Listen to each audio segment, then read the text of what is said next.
Today's solution rum, we're looking at Bounty Dark Rum.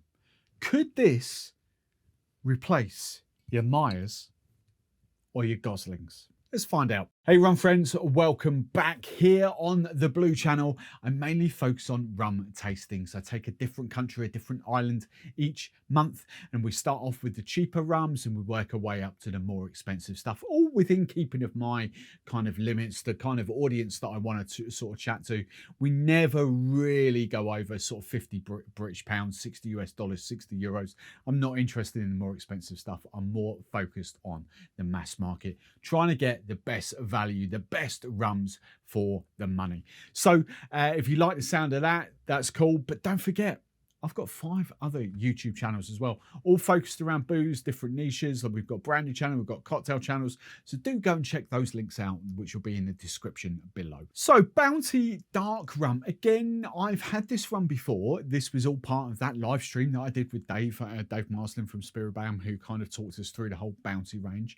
I'll be honest, I polished off this bottle rather sharpish and never really revisited, and I don't know why. So this, for me, I'm treating this as a brand new rum. I've got no preconceptions of what it was actually like back then. We are talking a good year ago, maybe longer than when I first had this. So as I say, you know, there's no preconceptions here.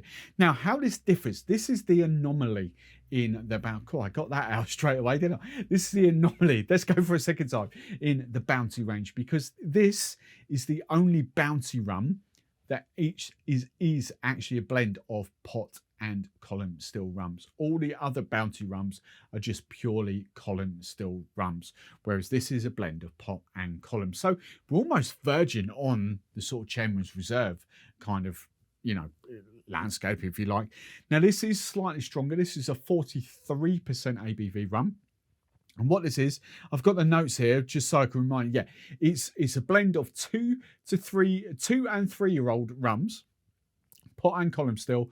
They've been aged in ex-bourbon barrels and then blended together. Now, there is something that I didn't kind of find on the website, but does actually say on the back of the bottle here, and it's got there blah blah blah blah blah, and softened by dark caramel for balance. So my interpretation of this rum, and again, I could have asked Dave, I'm just shooting this raw because I'm taking this as you would do, you guys at home.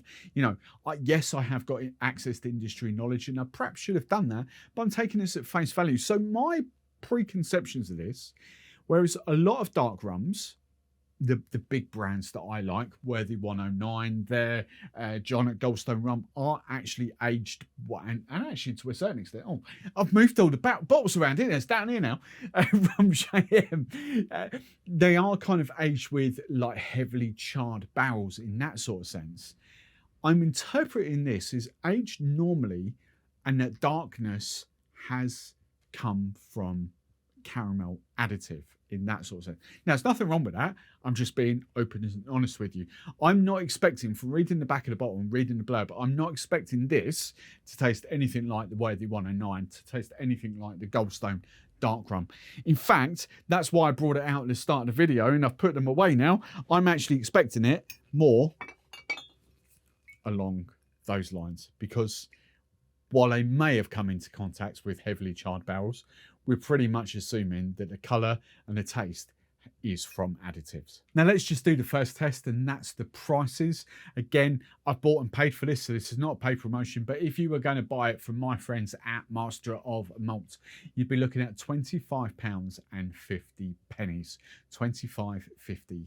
So to relate that, so you understand what we pay here in the UK, I talk to my big 4 audiences. There are more audiences steadily creeping up, but the big 4, US dollars, 32, nearly 32.5 US dollars, 29, yeah, 29 and a little bit euros, 40, nearly 48 Australian dollars, and then nearly 43 Canadian dollars. So let's be brutally honest here for a second. Yes, probably slightly more expensive than your Goslings and than your Myers, definitely in the US. I know the prices you pay of those two in the US, so slightly more expensive than that.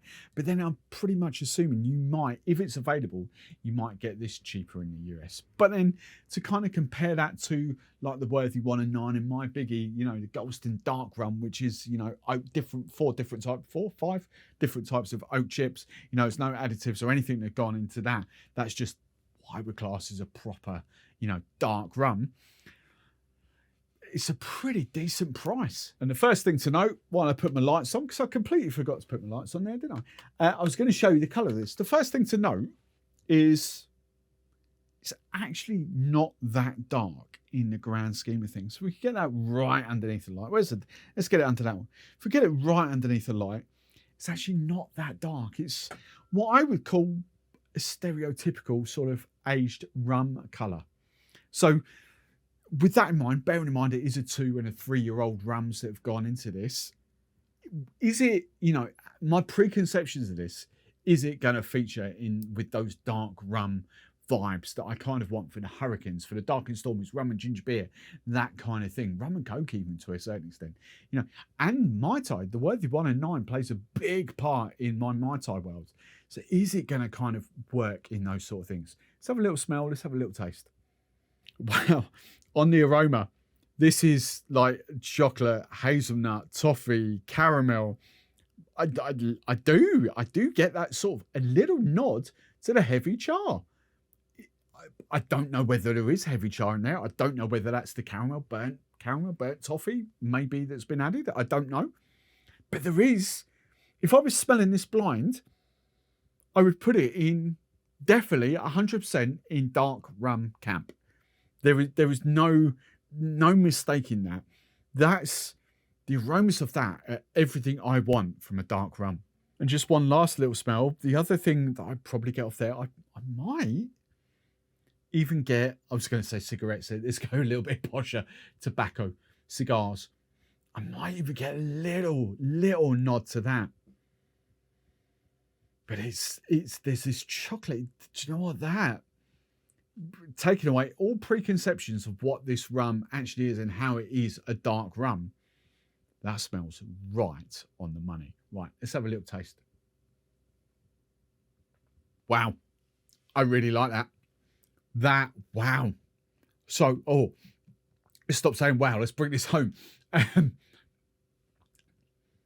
If I don't, this is what's thrown me, is because they don't say that this has been aged in heavily charred or charred barrels or anything like that. Intensely charred barrels. It literally says right here on the back of the bottle. I'll read the back of the bottle for you so you can see. Bounty Premium Dark is a bold and structured, aged in bourbon casks with complexities from additional pot still rum, and softened. That's the crucial bit here. And softened by dark caramel for balance and finesse. Notes of spiced pear, grilled papaya. Oh, hello, I didn't get this far. Notes of spiced pear, grilled papaya lead to potpourri of cinnamon, tropical fruit, and charred oak. Ideal for cocktails made for, right. And for, I see I switched off again. Ideal for cocktails made from rich, dark rum, such as the Mai Tai. The Mai Tai test is coming up.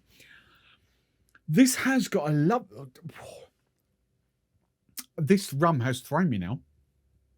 Really thrown me, because it has got every vibe that I want from a dark rum. It's got a little bit of a punch of ABV. It's 43, not 40. It's not sweet at all. You know, it's not as sweet. It's nowhere even remotely close to being Skipper territory.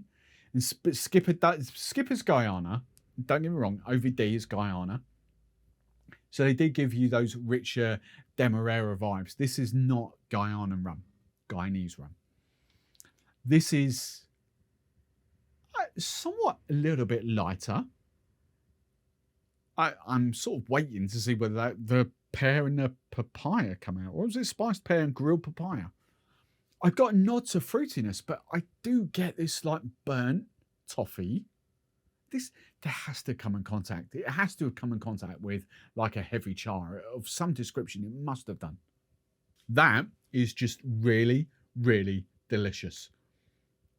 Like really delicious. Let me give you. I don't know where to start with this. I've got like chocolate, a subtle hint of coffee, burnt toffee, caramel, little bit of vanilla coming in.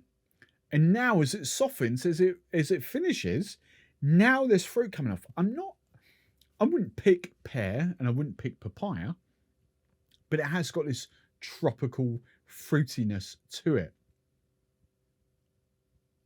I really like this.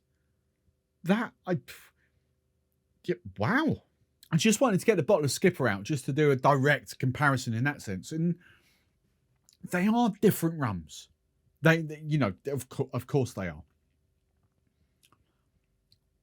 And actually, do you know what? At face value, there's not actually. I probably do Skipper a disservice. I love Skipper, you know, but I probably call it a sweeter rum, and it is slightly sweeter. It's sweeter than like Worthy 109. It was sweeter than the OVD, but again, it's not overly sweet. It's not, you know, don't go thinking it's like really sweet, like what's it called, Diplomatico. Yeah, I've moved my whole back bar around now. I keep forgetting where stuff is, but it's sort of organised chaos, if you know what I mean. But it's got this little bit of unctuousness to it, but very different vibes. How I would sum the comparison up is that, yes, I'm going to put the Skipper as slightly sweeter, not dramatically, just very slightly sweeter. And that might bring different notes to a cocktail. But the one I prefer is that Bounty. I'm massively surprised. But again, it's a rum that I've had before, but in that year I've not had it. I'm totally up for drinking this neat. I really like this. So I had to get the Myers out. I had to. I wasn't going to. Wow. It's just, do you know what? I'm totally, for some unknown reason, this didn't register with me. I remember liking it, but weirdly, not to the point where I thought, oh, that's going to be a permanent stock and I need to get another bottle of that. But tasting it now, Jesus, that is light years better than Myers. Myers has got, you know, it's got sweeter dark rum vibes to it, but nothing really else going on to it. There is a whole different layer of complexity with this Bounty. Both of those are amazing. Oh my word. So I've got Coke Zero and I've got Fever Tree, because I get them in cans, so I kind of like cans. Fever Tree's ginger beer. Wow. Wow. How have I not had a stock of this rum? It's totally confused me how I've just thought, yeah, we'll have the Skipper here. As I say, they're different rums, but the taste profile, I cannot wait. I'm going to do it in a second. Don't worry. I cannot wait to try this in a Mai Tai. I literally cannot wait.